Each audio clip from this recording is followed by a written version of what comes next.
Sydney's housing crisis continues to spiral out of control.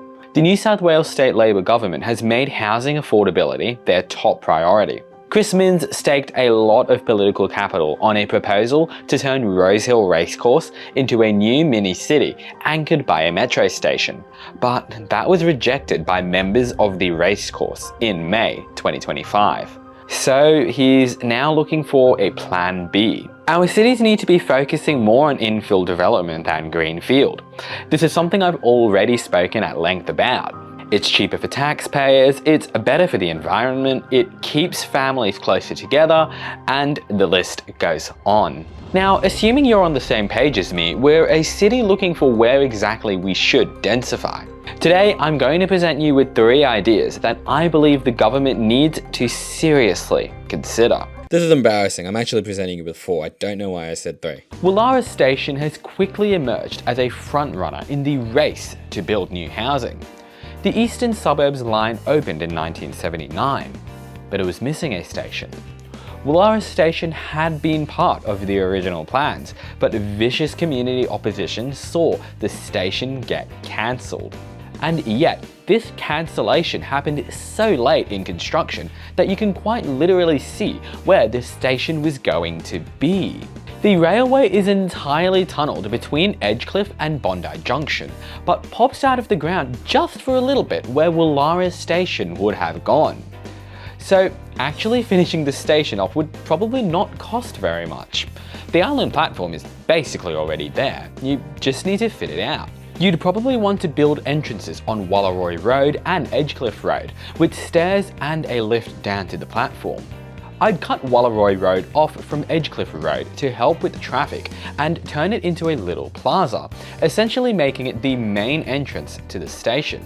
There would be no bus interchange because Bondi Junction is just 1 stop away. No station parking either. Best to just discourage driving to keep traffic manageable and promote active journeys to the station. This station would be incredibly convenient. At its highest, the Eastern Suburbs line receives 18 trains per hour to Central, which is more frequent than the Sydney Metro. It would only take around 10 minutes to get to Town Hall Station. Most of the station's surrounds are detached houses, with a few older low-rise apartment complexes and just a few scattered apartment towers. That translates to huge residential uplift potential. We should build a few sensible 10 to 15 story apartments within a 5-minute walk of the station, tapering off on the side streets to mid-rise apartments within a 20-minute walk, and finally low-rise apartments and terraces beyond a 20-minute walk. Parking minimums should be enforced to, once again, keep traffic low. Indeed, these should be enforced for all my upcoming ideas. No doubt you could house thousands here, and in such a well-connected, amenable area with good tree cover and plentiful open spaces. People should be living here, instead of feeling that their only option is a detached house in Austral or Gables. But I admit that no new apartment in Woollahra could be considered affordable. To address this, we could set aside some units for only essential workers and also have build-to-rent developments. But also, firstly, new units will be a hell of a lot cheaper than current houses. And secondly, housing is a game of musical chairs. Build new units in Woollahra and professionals from say Crow's Nest and Marrickville can now afford to move there, so they will. That leaves units for people in say Macquarie Park and Hurstville to move into, which leaves their units for people in Parramatta and Liverpool, and the cycle continues. Now, before we get to my other ideas, Building Beautifully has new merch. This roundel stand is one of the new products. It's really cool. You can actually plug it in with a USB cord and it actually lights up like a lamp. So yeah, be sure to check out the Building Beautifully store for more products. Alright, let's continue. Rather than repeating existing ideas like densifying new metro stations, I've tried to come up with ideas that no one is seriously exploring, but which honestly should be no-brainers. The first of these is to densify Waverton and Wollstonecraft. With the opening of the Sydney Metro from Chatswood to the city, a lot of city-bound commuters are now switching from the North Shore line onto the Metro at Chatswood, and vice versa. This leaves a lot of spare capacity on the North Shore line for more passengers, which could be granted to the line via new apartments at Wollstonecraft and Waverton. The reason I chose these two stations is because they're the least patronised on this section of the North Shore line. There's clearly some room for residential uplift. These stations both get 16 trains an hour at their highest, just higher than the metro, and as I said, these trains are now a lot emptier than they were a year ago. While there is currently some density around Waverton and Wollstonecraft, there isn't exactly a huge amount, and a lot of it is quite old. There's no doubt in my mind that these stations are being underutilised. Tasteful development that blends in well with the surroundings would allow for massive residential uplift without completely disrupting what is admittedly a very beautiful area. My second idea would be to densify the L1 light rail. While there are some new developments, such as at Lewisham West and Arlington, there's still so much untapped potential.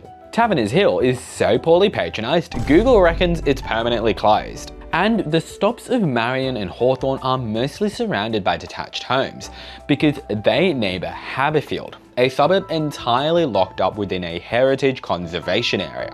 Now, I admit, the streets of Haberfield are beautiful and there is good reason to want to conserve this. But the entire suburb? You can't seriously tell me there's a need to conserve all 1,700 odd houses in Haberfield. Heritage shouldn't be a zero-sum game. We should conserve some of it, but not at the expense of new residents. We must compromise. Land 5 minutes from the L1 light rail stations should be upzoned to 5 to 10 stories, mid-rise within 10 minutes, and then low-rise and terraces beyond that. The L1 light rail should be increased to 10-minute frequencies all day, with a peak frequency aim of 4 minutes. To achieve this, the single-track section between Dulwich Grove and Dulwich Hill, which currently constrains capacity, will need to be duplicated. But hey, if we can widen the Warringah Freeway, we can widen the L1. Sydney has a nightlife problem. Beyond George Street, city streets become so quiet way too early in the night because there's just not enough people living in these areas. So we need to densify Sydney CBD. Sydney CBD's median unit is $1 million. That's in stark contrast to Melbourne CBD, where the median is $540,000. That's cheaper than Rouse Hill, 43 kilometers northwest of Sydney. Sydneysiders question why our nightlife isn't as vibrant as Melbourne's. In my opinion, this is why. There's an abundance of housing in and around Melbourne CBD, which keeps people close to the city, which keeps Melbourne vibrant. So let's do that here too. The City of Sydney are greatly expanding their cycling network, meaning new residents in these areas can easily cycle to the city for work and leisure.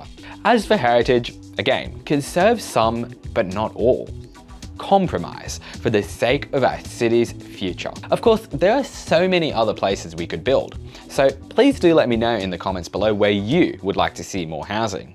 I have no doubt people will say that housing is actually not suitable in any of these places. Here's the thing, they're building apartments at stations like Asquith and Mount Colah that only get 2 trains an hour on a highway.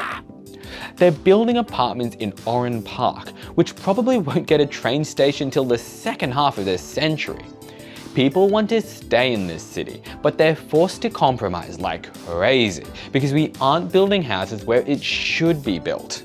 To oppose plans for housing in Woollahra is to shift the problem onto other, less suited places. It reeks of entitlement. You have the privilege of being fussy because you own the roof over your head. This is a landlord and seller's market. It shouldn't be. An abundance of housing grants renters and buyers the ability to be fussy, to pick and choose. That then puts the onus on builders and landlords to actually build and maintain dwellings to a high standard. Importantly, new housing doesn't all need to come solely in the form of apartments and high-rises. The New South Wales government came out with their low-rise pattern book in July. Homes built using these designs are cheaper to buy and will be fast-tracked for approval, meaning cost and time savings. These homes look stunning, and when I first saw them, I thought to myself, this is the type of place that I'd seriously want to raise a family. These homes are significantly smaller than a lot of detached homes, but they're much more considered and thoughtful with their space, while still offering families the backyard that defines the Australian dream. I've talked a lot about compromise in this video. This is the compromise. We don't need high-rises everywhere, but more of this type of missing middle density in existing areas would greatly ease the burden on greenfield sites. For now, we await what the Minns government's plan B will be. We need to keep young people in this city. The clock is ticking. Thank you for watching, and I'll see you next time.